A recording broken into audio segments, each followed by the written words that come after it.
ये फार्मूलाज हमने पढ़ लिए थे, ए प्लस बी होल का स्क्वायर, ए माइनस बी और ये सारे, और फैक्टराइजेशन में हमने कॉमन वाला मेथड भी देख लिया।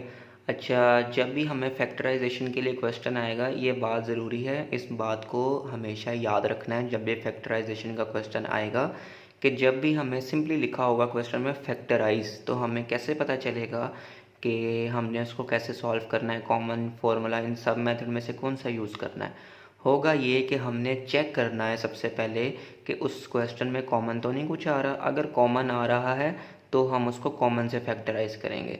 अगर कॉमन लेने के बाद अगर हमें ये रियलाइज़ होता है कि ये मज़ीद सॉल्व हो रहा है, तो देखेंगे हम कि उसमें फार्मूला तो नहीं यूज़ हो रहा, हम फार्मूला यूज़ करेंगे।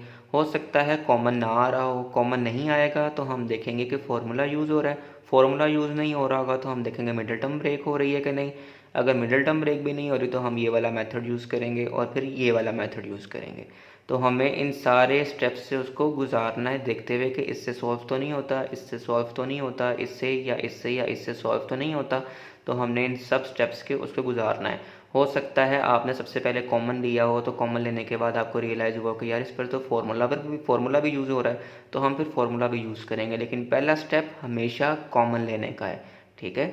उसके बाद हम ये फार्मूला वाला जो मेथड है फैक्टराइजेशन का, उसको समझने के लिए ना हमें एक्सपेंशन को ज़रा थोड़ा सा रिवाइज़ करना पड़ेगा और समझेंगे कि एक्सपेंशन में और फैक्टराइजेशन में डिफरेंस होता क्या है मेनली। अच्छा, एक्सपेंशन और फैक्टराइजेशन में मेन जो डिफरेंस है वो ये है कि अगर एक्सपैंड का क्वेश्चन आता है और हमें इस तरह से लिख दिया होता है x+3, तो हमें पता होता है कि ये a है और ये b है, हमने इसमें ऐसे फार्मूला अप्लाई करना है और हमें ये सब समझ आ गया। इस तरह से हमने इसका आंसर निकाल लेते हैं। अच्छा, एक्सपैंड में हमने इस तरह से करके हमें ये आंसर मिला था, जबकि फैक्टराइज में हमें जो क्वेश्चन गिवन होगा वो इस तरह से गिवन होगा, ठीक है। इस तरह से नहीं, एक्सपेंशन में हमें हमेशा क्वेश्चन इस तरह से गिवन होगा और फैक्टराइज में हमें सवाल हमेशा से ऐसे गिवन होगा।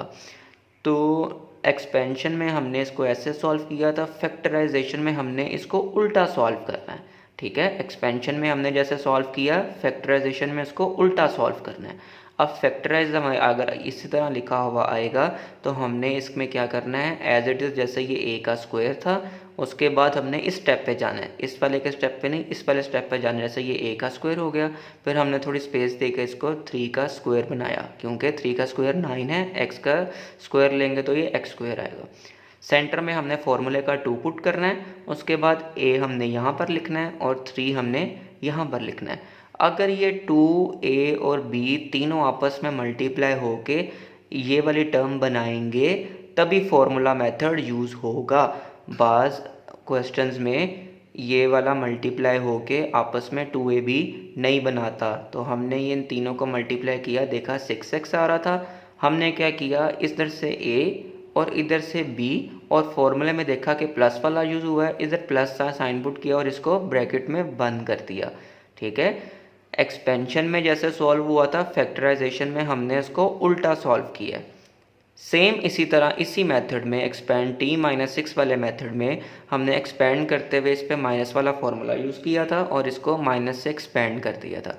फैक्टराइज में हमें ऐसे नहीं, हमें जो एक्सपेंड का आंसर आया है, हमें फैक्टराइज का क्वेश्चन इस तरह से गिवन होगा। अभी मैं मज़ीद फैक्टराइजेशन वाले क्वेश्चन करूँगा, तो इसमें फैक्टराइज इस तरह से गिवन होगा। हमने इसको a का स्क्वायर, फिर इधर से देखा कि 6 का स्क्वायर 36 होता है, हमने इसको 6 का स्क्वायर में बंद किया और फिर माइनस वाला फार्मूला यूज़ हुआ था, हमने minus sign as it is put किया, 2 लिखा, इधर से a में ये पुट किया और b में हमने ये 6 पुट किया और हमने इसको मल्टीप्लाई करके देखा तो ये 12t ही बन रहा था, इसलिए ये फैक्टराइज फार्मूला मेथड से होगा। और ये हमने इसको इधर से a, इधर से ये b हमने ब्रैकेट में बंद कर दिया। ये दोनों तो बहुत आसान है। जो तीसरा मेथड हमने जैसे तीसरा फार्मूला, ये तीसरी आइडेंटिटी जो यूज़ की थी, इससे हम एक्सपेंड हमने जब किया तो 3a+2 और 3a-2, जैसे मैंने बताया था, ये वाली टर्म बराबर होंगे और ये बराबर होंगे, सिर्फ साइन का डिफरेंस होगा। तो हमने क्या किया, इधर से a वाली टर्म का स्क्वायर और इधर से b वाली टर्म का स्क्वायर। अब 3a ब्रैकेट के अंदर बंद था और हमने इसको सॉल्व किया और इससे 9a स्क्वायर ये सॉल्व होकर आया हुआ हमारे पास, और 2 का square 4 minus sign as it is. Factorise में भी, इसमें भी हमें जो इसका एक्सपेंशन का आंसर होगा, फैक्टराइज में हमें ऐसे क्वेश्चन गिवन होंगे और हमने पहचानना है कि इसमें हमें तीसरी आइडेंटिटी से इसको फैक्टराइज करेंगे। अब 9a² - 4 हमने क्या दिया, ये स्क्वायर से सॉल्व हुआ था। हमने देखा कि इसको 3a ब्रैकेट में बंद करेंगे तो इसका स्क्वायर 3a का स्क्वायर और ये 4 का स्क्वायर, जो 2 का स्क्वायर लेंगे तो ये 4 बन जाएगा। तो हमने इस तरह इसको ब्रैकेट में बंद किया, देखा ये a² - b² है। इसमें ये फार्मूला वापस की तरफ जाएगा, तो ये 3a² - b², तो ये a + b a - b ऐसे सॉल्व होगा। मेन दोबारा डिफरेंस, एक्सपेंशन में हमने इस स्टेप से इस स्टेप में जाना है, फैक्टराइज में ये स्टेप गिवन होगा, हमने इस स्टेप में वापस जाना है।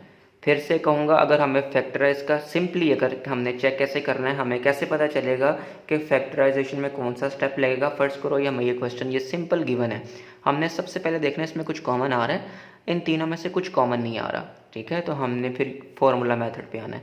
जब हमने फार्मूला मेथड लगाया और 2ab से इसको चेक किया कि 6x ही बन रहा है और हमने इसको ब्रैकेट में बंद कर दिया, तो हमें पता चला कि ये फार्मूला से फैक्टराइज हो गया। अभी मैं एग्जांपल्स लिखता हूँ जिससे फार्मूले से हम फैक्टराइज करते हैं, सिर्फ इस तरह के क्वेश्चंस गिवन होंगे, ठीक है।